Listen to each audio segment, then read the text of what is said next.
உண்மையிலே மனமுடைந்து நீங்க கண்ணீர் விடுறீங்க. அதை கூட விமர்சனம் பண்ணக்கூடிய எதிர்கட்சிகளை எப்படி தருவாங்க? சொன்னாங்க கண்டிஷன்ஸை ஃபாலோ பண்ணுங்கடா, கண்டிஷன்ஸை ஃபாலோ பண்ணுங்கடா.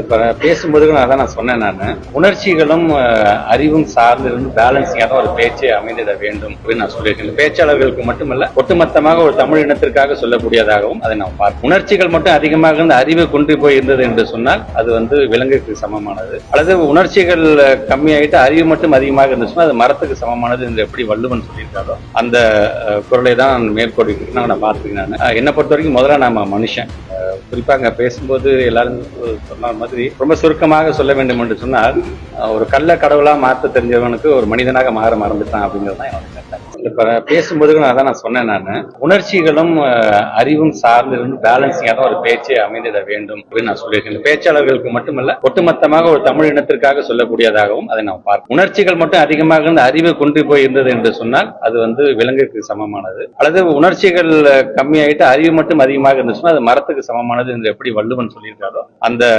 குரலை தான் மேற்கோடி நான் பார்த்துக்கிறேன். என்னை பொறுத்த வரைக்கும் முதல்ல நாம மனுஷன், குறிப்பாக பேசும்போது எல்லாரும் சொன்ன மாதிரி ரொம்ப சுருக்கமாக சொல்ல வேண்டும் என்று சொன்னால், ஒரு கள்ள கடவுளா மாற்ற தெரிஞ்சவனுக்கு ஒரு மனிதனாக மாற மறந்துட்டான் அப்படிங்கிறது தான் என்னோட